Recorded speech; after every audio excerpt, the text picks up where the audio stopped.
There is no school for training for members of parliament. There is no school for training for Speaker of Parliament. And I want to tell you, members of parliament, in your own capacities, there is no accidental member of parliament. Because you were voted by the majority of your voters in your constituencies.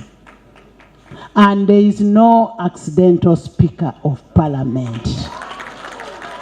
The accidental Speaker of Parliament being said was voted by 415 members of Parliament. And because the accidental Speaker was voted by that number, she automatically became the Speaker. And by God's grace, she will be the Speaker of the 12th Parliament. By God's grace, Triple A will be the Speaker, and Double T will be the Deputy Speaker. The assertion that is there is a misguided assertion. You know, when at one time somebody said, "Where were you when we were in the bush?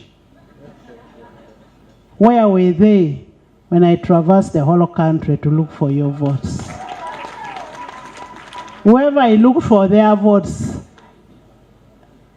and everybody who is here, in one way or the other, I looked for their votes. And because of that, I am comforted by a verse in Jeremiah 29:11, which says, "For I know the plans I have for you, declares the Lord. Plans to prosper you and not to harm you. Plans to give you hope and not evil." Okay?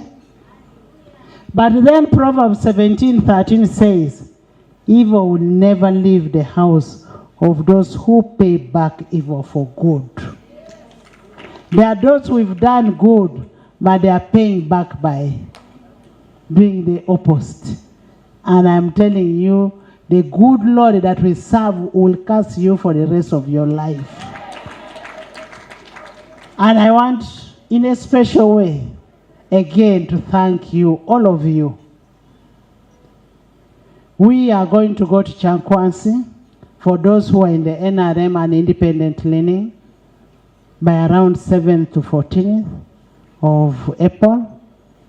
We will have the swearing in of the members of first the president on 12th May. Then the members of parliament will be on 13th, 14th, and 15th. It will be here. And then we will now organize for the first sitting.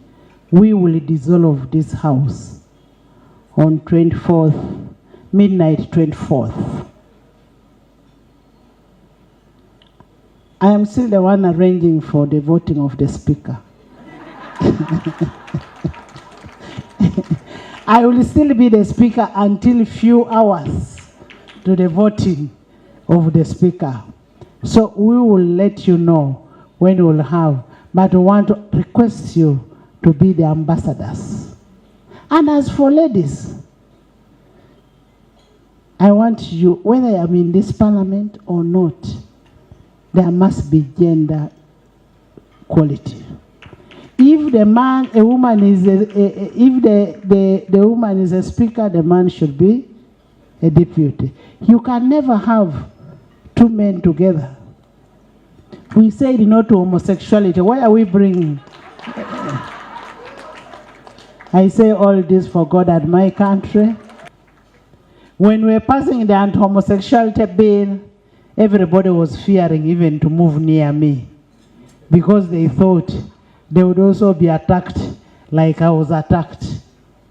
And I feel so hard when I hear people saying, and imagine people who are going to be members of parliament saying she was sanctioned.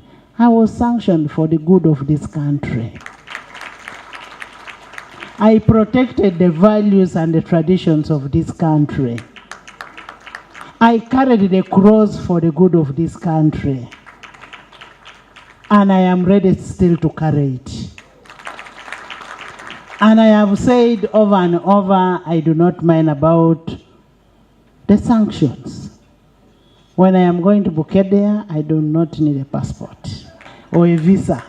I just go. But what matters to me is, are we serving humanity?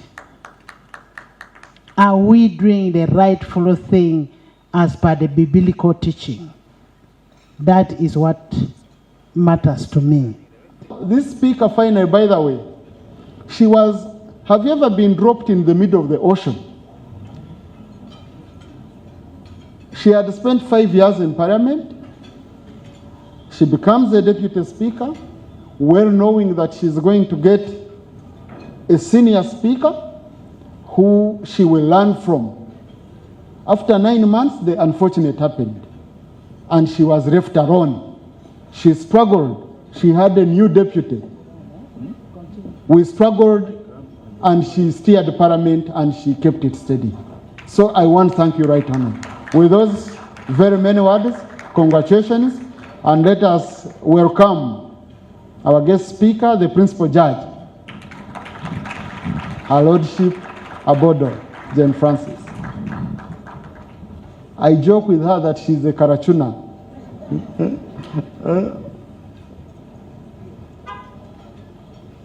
Our officers, and we ask, why aren't you speaking? Why aren't you representing your people? What's wrong? Have we denied you an opportunity? Have you? Come speak. We get mentors, we give them confidence. And because of that, I don't think we have a record of a member who has not spoken on the floor. Every member, you might have spoken once or twice. We could hold sessions up to 8 p.m., up to 9 p.m., because we want people to speak. And you remember our numbers grew. You know, our numbers grew by around 48 members from the previous Parliament. So balancing, having that balance, Right Honourable Speaker, you've done a fantastic job. I'm marking you now. Then the final one is on oversight. The Right Honourable Speaker, through her powers, instituted very many committees, from ad hoc committees to sectoral committees, and empowering, I think we had several ad hoc committees, we had select committees, and then we empowered the sectoral committees to dig more. But the most clear one is on how we are handling the issue of the Treasury Memoranda, which are action taken reports on recommendations of the Auditor General and resolutions of Parliament as adopted from the Auditor General's reports. Now we tasked sectoral committees to ensure that whenever they are passing the budget, they should dig deeper and ask accounting officers very hard questions. We gave you money, you didn't absorb it. Why should we give you more money? The Auditor General said, you lost money, which you didn't recover. Why should we approve you again as an accounting officer? And because of that engagement, we have been able now to have more resolutions of the Auditor General sorted. But also, we have changed the way auditing has been done, the reports which were coming here. Because you would meet entities and they say, I have an unqualified opinion, which is I'm cleared. But then when you go deeper, you find the unqualified opinion does not speak to the reality on the ground. So we have now changed, and I want to thank our sister Esther, Faith Nakut, our chief accountant in our own circles. We have pushed that now we need value for money audit to be part of the Auditor General's reports, so that we don't only depend on financial audit. Because you see, our chart of accounts and the auditing, how it was done, they would just follow financial audit, which is looking at the work plans, procurement plans, and saying I released money according to the laws. But did it do the work? That's the question which many Ugandans were asking. I want to thank you, Right Honourable, that you pushed